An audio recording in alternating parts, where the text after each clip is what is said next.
Especialistas e pesquisadores da educação queixavam-se também da paralisia da pasta, uma das mais importantes do governo e responsável pela política educacional que norteia o trabalho das 184 mil escolas existentes no Brasil e pela aplicação de provas como o Enem, cuja realização no prazo previsto está em risco, entre outras atribuições.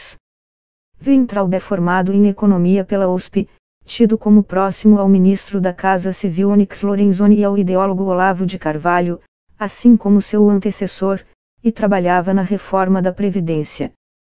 Seu nome não é unanimidade no setor e sofre críticas por não ter experiência na área de gestão educacional. Daniel Cara, coordenador-geral da Campanha Nacional pelo Direito à Educação, diz que o Brasil tem a tradição de nomear ministros homens acadêmicos que não entendem de pedagogia ou de políticas para a educação básica. A maior parte do dinheiro que financia a educação básica pública do Brasil vem do Fundeb, o Fundo de Manutenção e Desenvolvimento da Educação Básica e de Valorização dos Profissionais da Educação, que repassa dinheiro para que estados e municípios apliquem em suas redes escolares. O problema é que o Fundeb tem prazo para acabar, 2020. Depois do ano que vem, portanto, o modelo de financiamento da educação pública passará a ser uma incógnita. É a questão mais urgente do MEC, porque o Fundeb financia cerca de 80% de todas as 40 milhões de matrículas públicas da educação básica, opina Daniel Cara.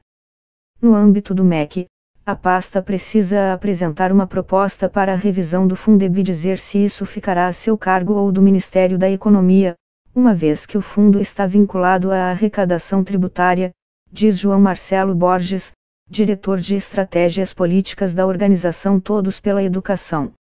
No ano passado, a deputada federal Dorinha Seabra Rezende, de EMTO, afirmou que o fim do Fundeb sem uma substituição clara seria um caos à educação pública. Em cerca de 1,8 mil municípios mais pobres, quase a totalidade dos recursos investidos em educação vem de fora da complementação do Fundeb. Há municípios que, sem o fundo, não terão dinheiro para pagar pessoal nem transporte escolar, disse, segundo a Agência Brasil. Em dezembro de 2017, o MEC homologou a nova Base Nacional Comum Curricular, BNCC, documento que aponta as aprendizagens consideradas essenciais para as escolas públicas e particulares brasileiras, da educação infantil ao ensino fundamental. O ensino médio foi alvo de reforma separada, tema do próximo item. Um dos principais objetivos é estabelecer parâmetros que ajudem a trazer equidade à educação brasileira, independentemente de onde estude o aluno. Agora, à medida que a base é incorporada pelas redes municipais, estaduais e privadas, o urgente é a responsabilidade do governo federal em traduzir as diretrizes em currículo escolar e fazer um papel de coordenação, para que isso aconteça bem, diz Cláudia Costin, diretora do Centro de Excelência e Inovação em Políticas Educacionais, CEIP, da FGV Rio. Isso significa formar professores e criar materiais adequados. Para Daniel Cara, porém, um grande empecilho é que a BNCC conta com pouco apoio na base de professores, por ser vista, segundo ele, como algo imposto pelo governo, ainda na gestão Michel Temer, sem um canal de diálogo e de escuta com os docentes e sua realidade prática. Ao mesmo tempo, Borges, do Todos pela Educação, lembra que o MEC lançou no início de abril um projeto de apoio à implementação da BNCC, que prevê para este ano grande parte da capacitação de professores e da revisão dos projetos pedagógicos das escolas públicas. Em paralelo à BNCC, no final de 2018, o Conselho Nacional de Educação, ainda sob a gestão Temer, aprovou uma reforma específica para o ensino médio, que prevê que os alunos dessa etapa tenham uma carga horária de estudos maior e a possibilidade de escolher algumas disciplinas que queiram ou não cursar. Cara, da Campanha Nacional pelo Direito à Educação, lembra que a reforma, que também foi alvo de críticas durante sua tramitação, exigirá a aplicação de mais recursos nos estados, responsáveis pela maioria das escolas públicas de ensino médio, algo que deve esbarrar em disputas político-econômicas. A qualidade do ensino médio é especialmente preocupante porque é, atualmente, o principal gargalo da educação brasileira, uma etapa na qual poucas políticas públicas têm surtido efeitos até agora. Segundo os dados mais recentes do Índice de Desenvolvimento da Educação Básica, IDEB, nenhum estado brasileiro atingiu a meta prevista para o ensino médio em 2017, e alguns estados inclusive registraram piora no desempenho dos alunos. Costin, da FGV, lembra que a formação dos professores brasileiros é considerada excessivamente teórica e distante da realidade que os docentes enfrentam na sala de aula. Com isso, se torna um importante obstáculo para uma educação de qualidade.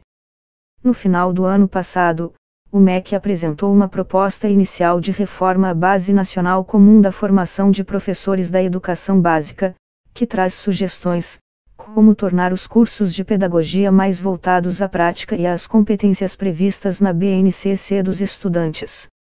O anúncio da falência da gráfica que imprime desde 2009 o Enem, Exame Nacional do Ensino Médio, criou tensões sobre a realização da prova, prevista para novembro.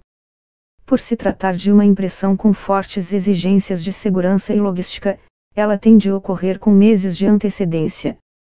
Em nota de 2 de abril, o MEC afirma que o cronograma para o Enem está mantido, com todas as datas transcorrendo normalmente e as provas marcadas para 13 e 10 de novembro.